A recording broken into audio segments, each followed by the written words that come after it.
Nak jingjia sya Kawang Petrol bom umot dur sa nam jong JN Bawri bodan hadhan giti haka step senya jong khatway tari unailar arja arpusau ki Pulit ka layum khra police station haka Jingtohkit Sted halor kite ka jingjia haka juk Sngi ki layok ban kem ya san ngot ki basuba don kiti haka ni ka kam halor ka jingsha kem kini ki san ngot la pentip daw Superintendent of Police ka East Khasi Hills District uba Sylvester nong tenger haka khat ar tari unailar arja arpusau uba Sylvester ula pentempru baya kini ki bala syak kem layo ya ka jingbit na ka yeng ka shari ban set Sngi ha judicial custody nalor kata ulaang bahadu menta empat yo jingtip halor ka jingtmu jongki ban le e ketiga kam dak ba pentip baki dang persang ban wat ya ka daw Henry habawat jingtip baki saki ayu ki dan bat kidei ki e kini ki bale e kaniga kam na kalyang Superintendent of Police ulu klem tre ban jubab dak baong baki Jingtohkit kadang yat. After getting information, the police from Laikmkra police stations swung into action and sent a team immediately.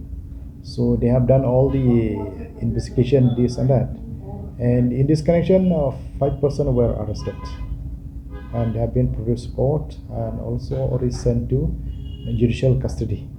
As per court order, is 5 days judicial custody.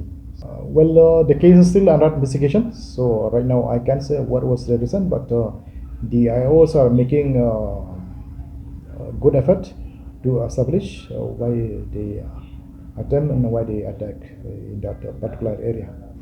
So we'll let you know because right now, as I say, the case is still under investigation, and perhaps we'll know it later and we'll inform you also.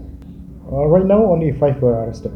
So, of course, now since the case is still under investigation, and we'll see during the course of investigation, if any other, then definitely we'll take action promptly.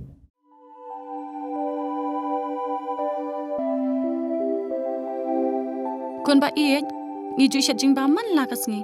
Hatu ngila aju perkhat bah. Kabam kabang ngibam katain em ya kamet jungi. Mai ngiju bam ya kini kiju ki jing baman lah kasngi. Balik kini ke jing kelimenta. Katu ka dukan ration bapen yai uba raju. Uya thu yang ah. Nrai man kapor nyem juyo ai ke jing bam ki batai kamet.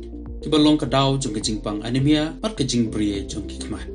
Ba, kumnu ngan lai na kini ki jing stam. Kong nangkong pide ban penmelin ban bam ya ki jing bam ki ba pha hakrukom bam jong pi. Bunsen ki long kmi bat ki kelong khana yo ya kini ke jingpang namar kim yo ya ke jingbam bantei ya kamen ka sarkar kelas dang ya ka food fortification ha ukhaw ata mlu kadut bat ka umpnyang bam baro kindon ke jingbam ka bantei kum ka iron folic acid vitamin B12 iodine zinc vitamin A bat vitamin D ya kini baro pila ban yo na ke jingbam badi ha ki dukan ration Kata kamut ngidan yu kau 45 babyang babat ngi. Mai, uni kau tu bai biang ba. Pitharai baro kin bang ban ba mi uni. Kon ka fortification jong kau kandum kata ya ka jing mat ba ka jing long jing man jong kau. Mai, karukam ban bu ya ki ba karukam shet pat kala ban pher. Om dai kon. Om dan jing pher la da dai ha karukom bu ni rukom shet. Kum ba fi ju shed yu khau ba fi thien kum ju ru la shed ya uni u khau o kum ta te khon ka jing bam ba ai ka kwat ka khya bat ka ba ai bor ka met ka phat bat ka bor per khat jungi hatu dang dan ki jing bam ba kham bha ban ya uni hoit mai fikran ya ka ba dei sisha Lawan Ra Shafi Lingba ko office jong Commissionerate of Food Safety Meghalaya